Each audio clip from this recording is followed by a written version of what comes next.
வணக்கம். பரபரப்பு மீடியா செய்திகளுக்காக நான் நிரோஷன்.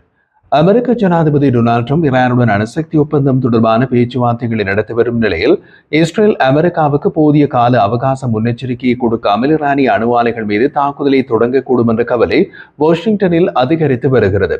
போதிய கால அவகாசம் என்பது இங்கு முக்கியமானது. அதாவது அடுத்த 48 மணி நேரத்தில் தாக்குதல் நடத்துவோம் என்பது போதிய கால அவகாசம். அமெரிக்க பாதுகாப்பு மற்றும் ராஜதந்திர மட்டத்தில் வெவ்வேறு கோணங்களில் அப்படி ஒரு தாக்குதலால் ஏற்படக்கூடிய விளைவுகள் பற்றி ஆய்வு செய்து அதை அனுமதிக்கவோ அல்லது தடுப்பதற்கு இஸ்ரேலுக்கு அழுத்தம் கொடுக்கவோ அமெரிக்காவுக்கு 48 மணி நேரம் தேவை. ஆனால் அதை இஸ்ரேல் கொடுக்காமல் குறுகிய அறிவிப்புடன் இஸ்ரேல் தாக்கலாம் என அமெரிக்க அதிகாரிகள் கருதுவதாக பாதுகாப்புத்துறை வட்டாரங்களில் கூறப்படுகிறது. நியூயார்க் டைம்ஸ் பத்திரிகை ஈரானிய அணுசக்தி தளங்கள் மீது இஸ்ரேல் தாமே சொந்தமாக 7 மணி நேரத்திற்குள் தாக்குதலை தொடங்க முடியும் என்று அமெரிக்க மூத்த உளவுத்துறை அதிகாரிகளை மேற்கோள் காட்டி செய்தி வெளியிட்டுள்ளது. இது ட்ரம்ப் நிர்வாகத்திற்கு பிரதமர் பெஞ்சமின் நேதன்யாகுவின் மனதை மாற்ற அழுத்தம் கொடுக்க மிக குறைந்த அளவு நேரத்தை மட்டுமே அளிக்கும். அத்தகைய தாக்குதல் அணுசக்தி ஒப்பந்தத்தையும் அமெரிக்காவுக்கும் ஈரானுக்கும் இடையிலான தற்போதைய பேச்சுவார்த்தைகளையும் முழுமையாக இல்லாது செய்துவிடும். இஸ்ரேலின் ஒருதலை பட்ச திடீர் தாக்குதல் அதன் நோக்கத்தை அடைய முடியுமா என்று அமெரிக்க உளவுத்துறை அதிகாரிகள் சந்தேகிப்பதாக கூறப்படுகிறது. இருப்பினும் ஈரானிய எதிர் தாக்குதல் அமெரிக்காவை இஸ்ரேலின் ஆதரவுக்கு வர கட்டாயப்படுத்தும் என்று அவர்கள் நம்புகிறார்கள். நியூயார்க் டைம்ஸ் வெளியிட்ட தகவலின்படி அமெரிக்காவுக்கும் ஈரானுக்கும் இடையில் ஒரு அணுசக்தி ஒப்பந்தம் எட்டப்பட்டாலும் கூட ஈரானிய அணு ஆலைகள் மீது இஸ்ரேலால் ஒரு தாக்குதல் நடத்தப்படலாம் என்று இஸ்ரேலிய அதிகாரிகள் வாஷிங்டனிடம் கூறியுள்ளனர். கடந்த செப்டம்பரில் அமெரிக்க பத்திரிகை வால் ஸ்ட்ரீட் ஜேர்னல் இஸ்ரேல் 3வது தரப்பு ஒன்றின் மூலம் ஈரானுக்கு தெளிவான செய்திகளை அனுப்பியதாக தகவல் வெளியிட்டது. அந்த செய்தியில் இஸ்ரேல் மீதான எந்த ஒரு தாக்குதலும் ஈரானின் அணுசக்தி நிலையங்களை குறிவைக்கும் ஒரு பதிலடியை தூண்டும் என்று எச்சரித்ததாகவும் செய்தி வெளியிட்டது. அதுவரை இஸ்ரேலை தாக்குவோம் என்று வெவ்வேறு மட்டங்களில் எச்சரித்துக் கொண்டிருந்த ஈரான் அதன் பின் அமைதியாகிவிட்டது. அதற்கு பின் ஈரானின் எந்த மட்டத்தில் உள்ள யாரும் இஸ்ரேலை தாக்குவோம் என்று எச்சரிக்கை விடவில்லை. ஈரானுக்கு இஸ்ரேலின் தகவலை அனுப்பிய 3வது தரப்பு சவுதி அரேபியா என்று உளவுத்துறை வட்டாரங்களில் கூறப்பட்டது. மேலும் அக்டோபரில் USA டுடே மற்றும் ஃபோர்ப்ஸ் ஆகிய அமெரிக்க ஊடகங்கள் ஈரான் அக்டோபர் 1ஆம் தேதி நடத்திய ஏவுகணை தாக்குதலுக்கு இஸ்ரேல் தனது பதிலடியை எடை போட்டு வருவதாகவும் அணுசக்தி தளங்களை சாத்தியமான இலக்குகளில் சேர்த்துக் கொள்ளப்பட்டுள்ளதாகவும் தெரிவித்தன. பைடன் நிர்வாகத்தின் இறுதி நாட்களில் ஈரானின் பலவீனத்தை பயன்படுத்திக் கொள்ளும் நோக்கில் 2025ஆம் ஆண்டில் ஈரானிய அணுசக்தி தளங்கள் மீது தாக்குதலை நடத்துவது குறித்து அமெரிக்க உளவுத்துறை அதிகாரிகள் முடிவு செய்ததாக வால் ஸ்ட்ரீட் ஜேர்னல் மற்றும் தி வாஷிங்டன் போஸ்ட் ஆகியவை மீண்டும் ஒருமுறை செய்தி வெளியிட்டன. கடந்த மாதம் நியூயார்க் டைம்ஸ் பத்திரிகை மே 2025ஆம் ஆண்டிலேயே இஸ்ரேல் அமெரிக்க ஆதரவுடன் ஈரானின் அணுசக்தி நிலையங்கள் மீது கூட்டு தாக்குதலை நடத்த திட்டமிட்டிருந்ததாக செய்தி வெளியிட்டது. ஆனால் ஜனாதிபதி ட்ரம்ப் ராஜதந்திர பேச்சுவார்த்தைகளுக்கு ஆதரவாக அந்த திட்டத்தை தடுத்தார் என்று கூறப்பட்டது. மேற்கத்திய ஊடகங்களில் வெளியாகும் இந்த செய்திகள் அமெரிக்க ஆதரவுடன் அல்லது அமெரிக்க ஆதரவு இல்லாமல் ஈரானிய அணுசக்தி நிலையங்கள் மீது இஸ்ரேல் தாக்குதல் நடத்துவது உடனடியானது, அது எந்த நேரத்திலும் நடக்கலாம் என்ற தோற்றத்தை அளிக்கின்றன. இந்த ஊடகங்கள் அமெரிக்க மற்றும் இஸ்ரேலிய அதிகாரிகளுடன் நெருக்கமான தொடர்புகளை கொண்டுள்ளன. அதே நேரத்தில் அமெரிக்க மற்றும் இஸ்ரேலிய அதிகாரிகள் ஏதாவது ஒரு தகவல் வழியாக வேண்டுமென்றால் இந்த ஊடகங்கள் ஊடாக அதை லீக் செய்வதும் உண்டு.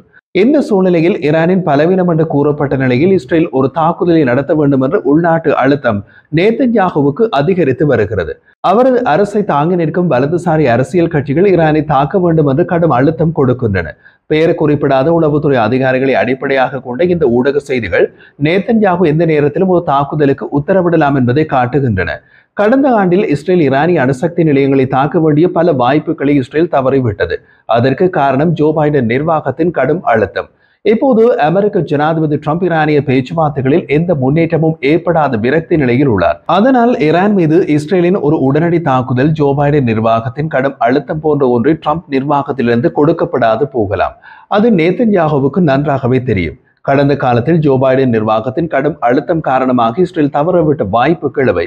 2024ஆம் ஆண்டில் இஸ்ரேல் ஈரான் மீது 2 முறை விமான தாக்குதல்களை நடத்தியது. முதலாவதாக கடந்த ஆண்டு ஏப்ரல் மாதத்தில் ஈரானின் இஸ்பஹான் அருகே உள்ள ஒரு விமானப்படை தளத்தில் உள்ள வான் பாதுகாப்பு ரேடார் தளத்தை குறிவைத்து இஸ்ரேல் மட்டுப்படுத்தப்பட்ட விமான தாக்குதல்களை நடத்தியது. கடந்த ஆண்டு ஏப்ரல் 13ஆம் தேதி இஸ்ரேல் மீது ஈரான் ஆளற்ற விமானம் மற்றும் ஏவுகணை தாக்குதல்களுக்கு பதிலடியாக இந்த தாக்குதல் நடத்தப்பட்டது. இஸ்பஹானில் நடந்த தாக்குதல்கள் ஈரானுக்கு கணிசமான சேதத்தை ஏற்படுத்தின. ஆனால் ஈரானின் அணுசக்தி அல்லது எண்ணெய் தளங்கள் எதுவும் குறிவைக்கப்படவில்லை. காரணம் ஜோ பைடன் நிர்வாகத்தின் கடும் அழுத்தம். பின்னர் கடந்த ஆண்டு அக்டோபரில் ஈரானில் இஸ்ரேல் மற்றொரு தாக்குதலை நடத்தியது. ஈரானின் டெஹ்ரான், குஜஸ்தான் மற்றும் இலம் ஆகிய மாகாணங்களில் ஏவுகணை உற்பத்தி தொழிற்சாலைகள் மற்றும் வான் பாதுகாப்பு அமைப்புகள் உட்பட ஈரானில் உள்ள ராணுவ தளங்களை குறிவைத்து இஸ்ரேல் ஒரு பெரிய தொடர் விமான தாக்குதல்களை நடத்தியது. இந்த நடவடிக்கைகளில் F-35 ஸ்டெல்த் போர் விமானங்கள் உட்பட 100க்கும் மேற்பட்ட விமானங்கள் ஈடுபட்டன. இது அக்டோபர் 1 இஸ்ரேல் மீதான ஈரானின் ஏவுகணை தாக்குதலுக்கு பதிலடியாக இருந்தது. இருப்பினும் அக்டோபர் தாக்குதல்களின் போது கூட ஈரானிய அணுசக்தி மற்றும் எண்ணெய் உள்கட்டமைப்பை இஸ்ரேல் கவனமாக தவிர்த்தது. அதற்கு காரணமும் ஜோ பைடன் நிர்வாகம் கொடுத்த அழுத்தம் என்று கூறப்பட்டது. கடந்த ஆண்டில் 2 முறை இஸ்ரேலுக்கு ஈரானிய அணுசக்தி தளங்கள் மீது முழுமையான தாக்குதல் நடத்த வாய்ப்பும் நியாயமும் இருந்தது. இருப்பினும் 2 சந்தர்ப்பங்களிலும் இஸ்ரேல் அணுசக்தி தளங்களை கவனமாக தவிர்த்தது. இப்போது அந்த அரசியல் சூழ்நிலை மாறிவிட்டது. அதுவரை ஈரானோடு நேரடியாக பேசாமல் 3வது தரப்பு ஊடாக பேசிக் கொண்டிருந்த அமெரிக்கா இப்போது ட்ரம்பின் முடிவால் நேரடியாக பேசி அதனால் எந்த பலனும் கிட்டாத விரக்தி நிலையில் உள்ளது. இப்போதும் இஸ்ரேல் ஈரான் மீதான தாக்குதலுக்கு அமெரிக்க ஆதரவை விரும்புகிறது. செங்கடலில் ஹவுதிகளின் அச்சுறுத்தலை சமாளிப்பதற்கு கூட இஸ்ரேல் வெளிப்படையான அமெரிக்க ஆதரவை விரும்பியது என்பது கவனிக்கத்தக்கது. ஹவுதி இயக்கம் ஈரானால் மட்டுமே மறைமுகமாக ஆதரிக்கப்படுகிறார்கள். அவர்களிடம் எண்ணெய், பணமோ அல்லது அதிநவீன ஆயுதங்களோ இல்லை. இருப்பினும் ஹவுதிகளுக்கு எதிராக தனித்தனியாக அமெரிக்க மற்றும் இஸ்ரேலிய தாக்குதல்கள் வரையறுக்கப்பட்ட வெற்றியை மட்டுமே அடைந்தன. ஹவுதிகள் மீது ஒருங்கிணைந்த அமெரிக்க மற்றும் இஸ்ரேலிய தாக்குதல் ஒன்று நடந்திருந்தால் அது மிகப்பெரிய வெற்றியை கொடுத்திருக்க கூடும் என்று அமெரிக்க மற்றும் இஸ்ரேலிய அதிகாரிகள் கருதுகிறார்கள். ஆனால் ட்ரம்ப் அந்த வெற்றியை தனியே பெற முயற்சித்தார். வெற்றி கிடைக்கவில்லை. கடந்த மாத தொடக்கத்தில் தாக்குதலை நிறுத்தி கொண்டார். இது அமெரிக்காவும் சரி இஸ்ரேலும் சரி தனித்தனியாக தாக்குவதால் முழுமையான பலன் கிடைக்காததை காட்டுகின்றது. அதனால் இம்முறையும் ஈரான் மீது ஒரு அமெரிக்க மற்றும் இஸ்ரேலிய கூட்ட தாக்குதலையே இஸ்ரேல் விரும்புகின்றது. ஈரானை அணுசக்தி பேச்சுவார்த்தையில் ஈடுபடுத்த ட்ரம்ப் தனது விருப்பத்தை அறிவித்ததிலிருந்து இஸ்ரேல் ஈரானை தனியே தாக்குவதுதான் ஒரே வழி என்ற குரல்கள் இஸ்ரேலில் ஒலிக்கின்றன. இஸ்ரேல் எந்த ஒரு ஈரானிய அணுசக்தி ஒப்பந்தத்தையும் முழுமையாக எதிர்க்கிறது என்பது புரிந்து கொள்ளத்தக்கது. கடந்த மாதம் ஈரானிய அணுசக்தி பேச்சுவார்த்தைகளை எதிர்த்து நேதன்யாகு கூறிய போது 2003 லிபியா ஒப்புக்கொண்ட ஒப்பந்தத்தின் மாதிரியாக மட்டுமே ஒரே நல்ல ஒப்பந்தம் இருக்கும். அதன் கீழ் டெஹ்ரானின் முழு அணுசக்தி திட்டமும் இராணுவமும் மற்றும் சிவில் இரண்டும் முற்றிலுமாக அகற்றப்படும். மோசமான ஒப்பந்தம் என்பது ஒப்பந்தம் இல்லாததை விட மோசமானது என்று அவர் வாதிட்டார். பூஜ்ஜிய யுரேனியம் செறிவூட்டலுக்கான தனது கோரிக்கையையும் பேச்சுவார்த்தைகளில் ஈரானின் பாலிஸ்டிக் ஏவுகணை திட்டத்தை சேர்ப்பதையும் அவர் முக்கிய நிபந்தனைகளாக குறிப்பிட்டார். அமெரிக்கா பூஜ்ஜிய யுரேனியம் செறிவூட்டல் உறுதியாக உள்ளது. ஈரானின் பாலிஸ்டிக் ஏவுகணை திட்டத்தை பற்றி பேச்சு எதுவும் இல்லை. இந்த சூழ்நிலையில் ஈரான் மீது இஸ்ரேல் ஒரு தாக்குதலை தொடங்கினால் அதில் வேறு வழியில்லாமல் அமெரிக்கா வந்து இணைந்து கொள்ளும் என்ற கணிப்பும் உள்ளது. நேதன்யாகு எந்த முடிவையும் எடுக்கலாம், அதை மிக விரைவாகவும் எடுக்கலாம்.